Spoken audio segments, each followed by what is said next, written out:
ये है बहरेन। दुनिया के अमीर तरीन कंट्रीज जैसे कि यूएई, कतर और सऊदी अरब में घिरा हुआ एक बहुत ही छोटा सा कंट्री।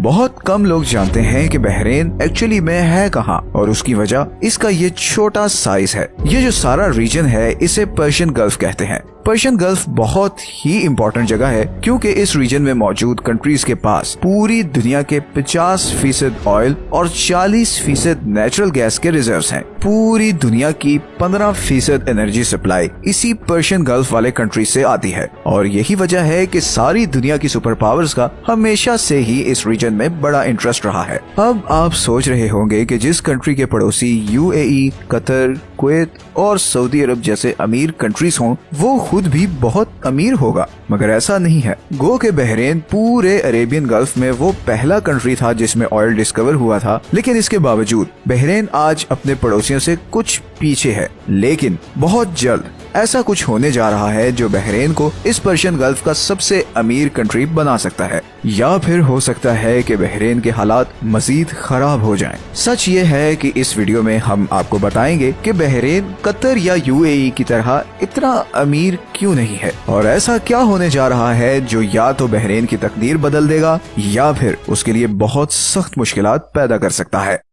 बहरेन की हिस्ट्री वैसे तो बहुत पुरानी है, मगर आज के बहरेन की असल बुनियाद रखी गई थी 1820 में, जब उस वक्त बहरेन को रूल करने वाले अल खलीफा ट्राइब ने ब्रिटिश एम्पायर के साथ एक ट्रीटी साइन की जिसके अकॉर्डिंग बहरेन ब्रिटेन के सिवाय किसी और कंट्री को अपनी जमीन नहीं देगा। बहरेन किसी भी फॉरेन गवर्नमेंट से ब्रिटेन की मर्जी के बगैर रिलेशनशिप नहीं रखेगा, और बहरेन की इस वफादारी के बदले में ब्रिटेन बहरेन को उसके दुश्मनों से प्रोटेक्ट करेगा। इस ट्रीटी के बाद बहरेन को वो अमन हासिल हो गया जिसकी उसे सदियों से तलाश थी। समुंदर में जबरदस्त लोकेशन होने की वजह से मनामा का सी पोर्ट चंद सालों में ही पूरे पर्शियन गल्फ पर छा गया। 20वीं सदी के शुरू तक बहरेन बसरा, कुवैत और मस्कत के सी पोर्ट की सारी ट्रैफिक अपने पास खींच चुका था। इंडिया और ईरान से बड़ी तादाद में बिजनेसमैन बहरेन आकर आबाद होना शुरू हो गए थे, और बहुत जल्द बहरेन एक ट्राइबल सोसाइटी से ट्रेडिंग जायंट बन चुका था।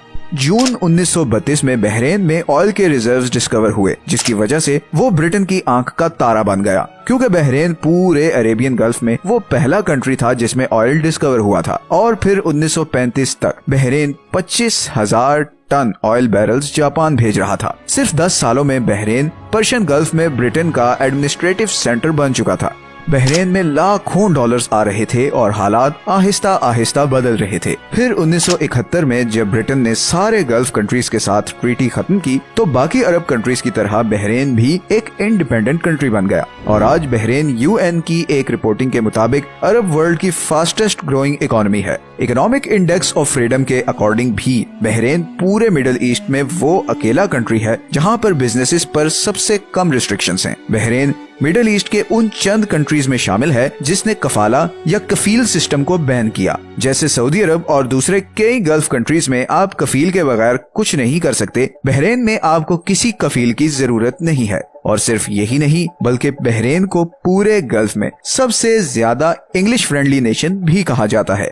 लेकिन इतनी फेवरेबल परफॉर्मेंस के बावजूद आखिर क्या वजह है कि बहरेन दुबई, अबू धाबी या कतर की तरह अमीर नहीं? असल में इसका एक बहुत बड़ा रीजन है बहरेन का सोशियो पॉलिटिकल सिस्टम। बहरेन की पॉपुलेशन का 52% फॉरेनर्स हैं और सिर्फ 48% बहरेनी नेशनल्स हैं। मगर ऐसी सिचुएशन तो आपको यूएई या कतर में भी नजर आएगी, जहां पर सिर्फ 10 से 20% लोकल पॉपुलेशन है और बाकी 80 से 90% फॉरेनर्स हैं। तो बहरेन के केस में डिफरेंस क्या है? अब यहीं पर वो सबसे इंटरेस्टिंग और इम्पोर्टेंट पॉइंट आता है जो बहरेन को बाकी सारे मिडिल ईस्ट से यूनिक बनाता है। असल में बहरेन की 70% आबादी शिया मुस्लिम्स हैं, मगर बहरेन को रूल करने वाली अल खलीफा फैमिली सुन्नी मुस्लिम्स हैं। इसी डिवीजन को ईरान ने कई दफा एक्सप्लॉइट करने की कोशिश की है। जैसे 1969 में ईरान ने यूएन में बहरेन पर अपना क्लेम किया था, मगर तब क्योंकि बहरेन ब्रिटेन का हिस्सा था इसलिए उसे ये क्लेम वापस लेना पड़ा। फिर 2007 में आयतुल्लाह खामनाई के एडवाइजर ने ये स्टेटमेंट दी कि ईरान को चाहिए कि बहरेन को अपना प्रोविंस बनाकर ईरान में शामिल कर ले। इस तरह कई दफा ईरान बहरेन से रिलेटेड ऐसी स्टेटमेंट्स दे चुका है। अब सवाल ये पैदा होता है कि अगर हम शिया सुन्नी कॉन्फ्लिक्ट की सिवियरिटी को देखें तो ये कैसे पॉसिबल हुआ कि इतने 100 सालों तक एक सुन्नी फैमिली शिया मेजॉरिटी कंट्री पर रूल करे। देखें, एक चीज हमेशा याद रखें, डिक्टेटरशिप को सक्सेसफुल बनाने के दो ही तरीके हैं।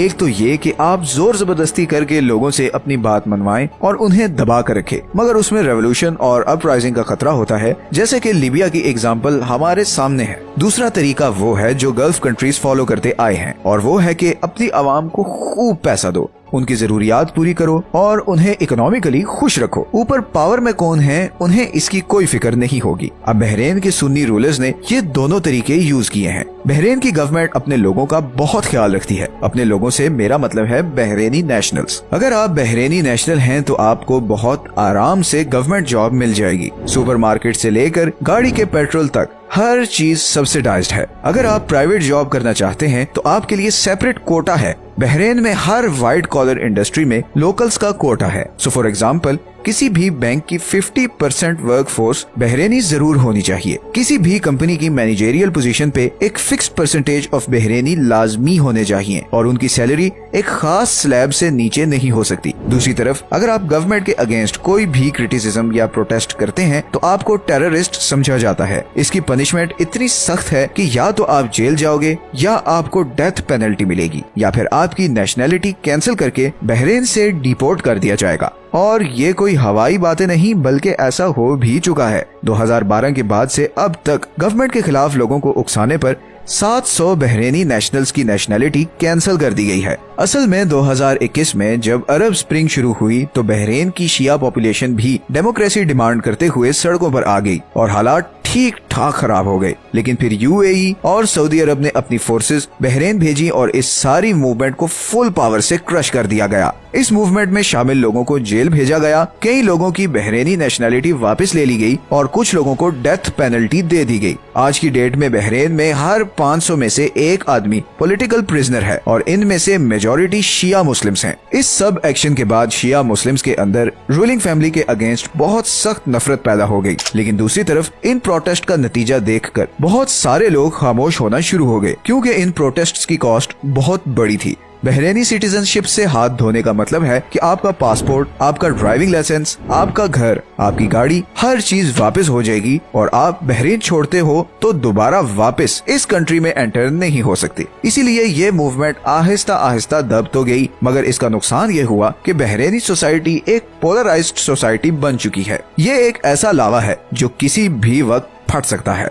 अपने शहरियों को बगैर कोई काम किए पैसे देना उन्हें बिल्कुल पैरालाइज कर रहा है। बहरीन की इकोनॉमी असल में फॉरेनर चलाते हैं, जिनमें पाकिस्तानी, इंडियंस, बंगाली, फिलिपिनोस, ईरानी और ब्रिटिशर्स शामिल हैं। बहरीन की 75% इनकम ऑयल एक्सपोर्ट से आती है और इस इनकम पर सबसे बड़ा बोझ है बहरीनी नेशनल्स को दी जाने वाली फैसिलिटीज और सब्सिडीज। और दूसरी ही तरफ पिछले 10 सालों से ऑयल की प्राइस लगातार गिर रही है, जिसकी वजह से बहरीन के रेवेन्यूज भी गिरते जा रहे हैं। And on top of this, Bahrain के ऑयल रिजर्व्स बहुत तेजी से खत्म हो रहे हैं। बल्कि बहरीन और ओमान पूरे गल्फ में वो दो कंट्रीज हैं जिनके ऑयल और गैस रिजर्व्स अगले 10 सालों में बिल्कुल खत्म हो सकते हैं। तो एक तरफ आपकी इनकम नहीं बढ़ रही, दूसरी तरफ आपका एक्सपेंस सेम है और तीसरी तरफ आपके रेवेन्यू सोर्सेज बहुत जल्द एग्जॉस्ट होने वाले हैं। और चौथी तरफ अगर आपने अपनी सब्सिडीज कम की और इनकम बढ़ाने के लिए टैक्सेस लगाए तो पहले से ही भरी बैठी शिया मुस्लिम पॉपुलेशन फट पड़ेगी। उन्हें इस वक्त एक ही चीज खामोश रखे हुए है और वो है बहरीनी सिटीजनशिप के बेनिफिट्स। जिस दिन ये बेनिफिट्स कम होना शुरू हो गए, उस दिन बहरीन के रूलर्स के लिए खतरे की घंटी बज जाएगी। बहरीन के लिए इकोनॉमिक फेलियर का मतलब पॉलिटिकल फेलियर होगा। लेकिन इस सब गंगा जल में फंसी बहरीनी सरकार को कुदरत की तरफ से दो बहुत बड़े गिफ्ट मिले हैं। 2018 में बहरीन के पास इस रीजन में 8 बिलियन बैरल्स के शेल ऑयल रिजर्व्स डिस्कवर हुए हैं और 4 साल बाद ही 2022 में अल जौबा और अल जौफ के पास नेचुरल गैस के भी 2 बहुत बड़े रिजर्वॉयर्स डिस्कवर हुए हैं। इन डिस्कवरीज ने पूरे मिडिल ईस्ट में एक हलचल मचा दी है। दुनिया की बड़ी बड़ी कंपनीज एक्सट्रैक्शन के लिए बहरीन से डील्स करना चाह रही हैं। ये ऑयल और गैस रिजर्व्स इतने ज्यादा हैं कि अगले 40 सालों तक बहरीन इनसे अपनी डोमेस्टिक और एक्सटर्नल नीड पूरी कर सकता है। यहाँ पर सिर्फ एक प्रॉब्लम ये है कि किसी भी ऑयल रिजर्व को एक्सट्रैक्ट करने की कॉस्ट सेम नहीं होती, और ये तो है भी शेल ऑयल, मतलब ये समंदर में पत्थरों के काफी नीचे है।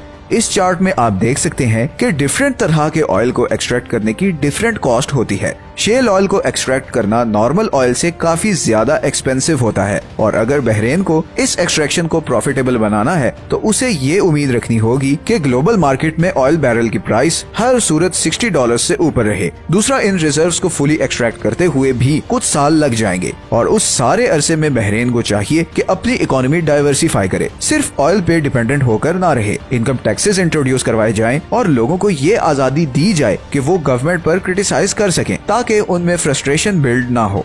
यूएई और सऊदी अरब आहिस्ता आहिस्ता इसी अप्रोच पर आ रहे हैं। इस अप्रोच का एक पॉसिबल बहुत बड़ा नुकसान ये हो सकता है कि बहरेनी पॉपुलेशन जो कि इतनी फैसिलिटीज और लग्जरी की आदी है वो ये टैक्सेस और लॉज बर्दाश्त ना कर सकें और रिलीजन कार्ड यूज करते हुए सुन्नी रूलर्स के अगेंस्ट रिवोल्ट शुरू कर दें। इसीलिए बहरेन इस वक्त मेक और ब्रेक पर खड़ा है। कुछ वाइज डिसीजंस फ्यूचर में उसकी और उसके लोगों की तकदीर बदल सकते हैं, लेकिन दूसरी ही तरफ यही डिसीजंस इन रूलर्स के गले भी पड़ सकते हैं। आप में से जो लोग बहरेन की जियोपॉलिटिकल सिचुएशन जानते हैं वो नीचे कमेंट्स में अपनी ओपिनियन जरूर दें। ये हैं वो सारे सोर्सेज जिनसे हमने इस वीडियो के लिए कंसल्ट किया है।